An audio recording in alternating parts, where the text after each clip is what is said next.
بسم اللہ الرحمن الرحیم. میں ہوں ڈاکٹر قیصر سجاد اور آپ میرا یوٹیوب چینل دیکھ رہے ہیں. ایک بہت امپورٹنٹ ایشو پہ آج بات کرنا چاہتا ہوں. کراچی شہر میں جیسے کہ میں نے پہلے بھی بات کرتا رہا ہوں کہ اس وقت ڈفرینٹ ٹائپس کے وائرسز جو ہیں وہ اٹیک کر رہے ہیں لوگوں پہ، اور لوگ بہت بیمار ہوتے ہیں، ایک سے دوسرے میں ٹرانسفر ہوتا ہے، گھر کا گھر نزلہ زکام اور بخار، یہ سب چیزوں میں لوگ مبتلا ہو رہے ہیں. اور اکثر ڈائگنوس یہ ہوتا ہے کہ جی یہ ڈینگی کا بخار ہے، اور لوگ اس سلسلے میں ایڈمٹ بھی ہو رہے ہیں. پرابلم یہ ہے کہ آپ لوگوں کو بتانا یہ چاہتا ہوں کہ یہ ایک فلو ہے، اور اس کا نام سپر فلو کہا گیا ہے. یہ کوئی نیا وائرس نہیں ہے. یہ بات ہو رہی ہے کہ کوئی نیا وائرس کراچی میں آ گیا ہے اور جو کہ یہ پرابلم کر رہا ہے. تو یہ سپر وائرس ہے اور یہ کوئی نیا وائرس نہیں ہے، یہ انفلوئنزا وائرس ہے. اور انفلوئنزا وائرس جو ہے یہ کیا کہتے ہیں، یہ بڑا کامن ہے ہمارے یہاں. اور جس طرح سے کرونا میں جب کرونا ہوا تو بہت سارے لوگ مر گئے، اسی طرح انفلوئنزا کا وائرس جب آیا تھا تو بہت سارے لوگ انتقال کر گئے تھے. لیکن گریجویلی ابھی بھی انفلوئنزا وائرس جو ہے وہ بہت افیکٹو ہوتا ہے، بہت سے لوگ اس میں انتقال کر جاتے ہیں. تو کراچی میں اس وقت انفلوئنزا وائرس جو ہے وہ جو H3N1 کہلاتا ہے، یہ سپر وائرس کے نام سے ہے. اور اس کا کوئی نیا وائرس نہیں بلکہ انفلوئنزا وائرس کا نیا اسٹرین ہے. یہ انفلوئنزا وائرس ہے، اس کا نیا اسٹرین ہے. اب اس میں ہوتا کیا ہے، اس میں وہی ساری چیزیں ہیں جو کہ فلو میں ہوتا ہے. اس کو فلو کہتے ہیں، سپر فلو. تو اس میں تیز بخار ہوتا ہے، جسم میں درد ہوتا ہے، نزلہ زکام ہے، سور تھروٹ ہے، گلے میں خراش، ناک کا بہنا، اور کیا کہتے ہیں جب یہ ہیڈ ایک بہت سیویئر قسم کا ہیڈ ایک بھی ہوتا ہے. اور جب یہ ناک جب بہری ہوتی ہے، آدمی ٹچ کرتا ہے تو پھر یہ بہت تیزی سے ایک سے دوسرے میں ٹرانسفر ہوتا رہتا ہے. کسی کیس میں کھانسی بھی ہوتی ہے، اور جو ہے یہ جب نزلہ زکام ہوتا ہے تو کسی میں چھینک بھی آتی ہے. تو یہ اس کی علامت ہے.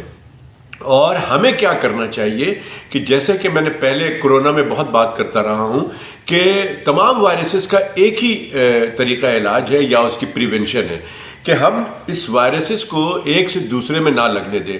ابھی دیکھا یہ جا رہا ہے کہ گھر کے اندر ایک آدمی کو ہوتا ہے تو سب کو وہ انوالو کرتا ہے. تو ہمیں احتیاط کرنی ہے. وہی ساری باتیں ہیں کہ آپ اگر جا رہے ہیں لوگوں میں تو ماسک لگا کے بیٹھے تاکہ آپ کو کسی سے لگ نہ جائے. اگر آپ اس بیماری میں فلو میں مبتلا ہو گئے ہیں، آپ کو نزلہ زکام ہو رہا ہے، گلا خراب ہو رہا ہے، ہلکا بخار بھی ہے، تیز بخار بھی ہے، اتر جاتا ہے پھر چڑھ جاتا ہے، تو پھر آپ خود بھی ماسک لگا کے بیٹھے تاکہ آپ کسی سے کو ٹرانسفر نہ کر دیں. اور کوشش یہ کریں کہ جتنا ہو سکے کسی کی چیز کو شیئر نہ کریں، یعنی اپنا پین کسی کو نہ دیں، کسی کا پین یا کوئی رومال یا کوئی بک یا کوئی ایسی چیز یا اس کا موبائل لے کے نہ بات کریں تاکہ یہ بیماری ایک سے دوسرے میں ٹرانسفر ہو، بہت تیزی سے ٹرانسفر ہو جاتا ہے. اور کوشش یہ کریں کہ اگر آپ گھر میں بھی ہیں اور کسی کو ہوا ہے تو وہ تھوڑا سا آئسولیٹ ہو جائے، ساتھ بیٹھے لیکن تھوڑا فاصلے سے بیٹھیں اور ماسک لگا کے بیٹھیں اور گفتگو بھی کریں. تو ایسا اب تک یہ دیکھا گیا ہے کہ کوئی اتنا کرونا کی طرح اتنا جان لیوا نہیں ثابت ہو رہا ہے. لیکن یہ لندن میں، یو کے میں اس وقت ہسپتال میں بھرے ہوئے کیسز ہیں سپر فلو کے، یہی جس کی میں بات کر رہا ہوں. اور یہ کراچی میں بہت تیزی سے اس میں اضافہ ہو رہا ہے. تو اللہ نہ کرے کہ اگر ہم احتیاطی تدابیر نہیں اپنائیں گے تو اس میں اضافہ ہوگا. اور اس میں جو سب سے خراب بات یہ ہوتی ہے کہ جو لوگ سیلف میڈیکیشن کرتے ہیں، اپنی مرضی سے علاج کراتے ہیں، میڈیکل اسٹور سے دوا لے لیا، ان کا کیس بگڑتا ہے اور یہ پھر نمونیا میں تبدیل ہو جاتا ہے. چھوٹی سی بیماری نمونیا میں، جب نمونیا ہوتا ہے تو یہ جان لیوا ثابت ہو سکتا ہے. تو لہٰذا احتیاطی علاج سے بہتر ہے. اس بیماری کا وائرسز کا کوئی مستند علاج نہیں ہے، کوئی مستند اور ریکمنڈڈ یا پروون علاج موجود نہیں ہے. اس کا ہم پریونشن ہی اس کا علاج ہے.